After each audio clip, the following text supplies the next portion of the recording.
अस्सलाम वालेकुम, कैसे हैं आप सब। आई होप कि आप सब लोग बिल्कुल ठीक ठाक होंगे। फ्रेंड्स, ये मेरा यूका प्लांट है। यूका प्लांट एक बहुत ही खूबसूरत एवरग्रीन पेरिनियल प्लांट है। फ्रेंड्स, ये एक छोटे से दरख्त की शक्ल इख्तियार कर लेता है और अगर आप इसे ज़मीन में लगाएं तो काफ़ी इसकी लेंथ 8 फुट तक चली जाती है। ये एक ड्राउट टॉलरेंट प्लांट है और पेरिनियल प्लांट शुमार किया जाता है, यानी सदाबहार किस्म का पौधा जो कि साल साल तक आपके गार्डन में ग्रो करता रहता है। फ्रेंड्स, ये बहुत सारी वैरायटीज़ में आता है।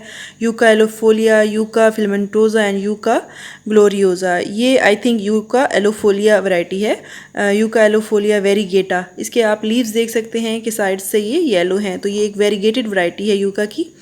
फ्रेंड्स, ये एक बहुत ज़्यादा बेनिफिशियल प्लांट है। ये हमारे इर्द गिर्द हवा को फॉर्मेल्डिहाइड, टॉलुइन और बेंजीन जैसे टॉक्सिक जो केमिकल्स होते हैं उनसे पाक करके और बहुत ज़्यादा मिकदार में ऑक्सीजन रिलीज़ करता है। और ये डे नाइट दोनों टाइम में ऑक्सीजन रिलीज़ करता है, जिससे हमारे इर्द गिर्द हवा ना सिर्फ प्योरीफाई होती है बल्कि उसमें ऑक्सीजन की कंसनट्रेशन भी काफ़ी बढ़ जाती है।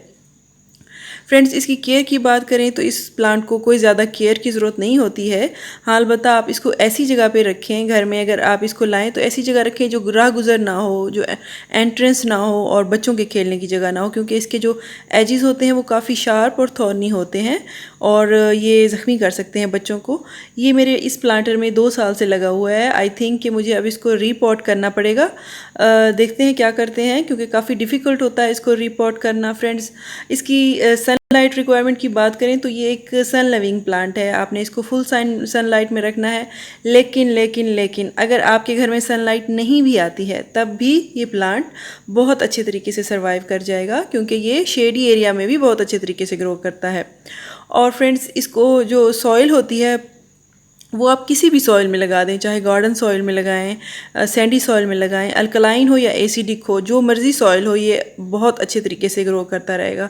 ये बहुत ही ज़बरदस्त किस्म का प्लांट है, इसीलिए मैंने इसे अपनी लिस्ट में शामिल किया है, क्योंकि मैं बहुत ज़्यादा केयर करने नहीं कर सकती हूँ, क्योंकि मेरे पास इतना टाइम नहीं होता है प्लांट्स की केयर करने के लिए। तो जितना टाइम होता है बस मैं उतना ही दे सकती हूँ।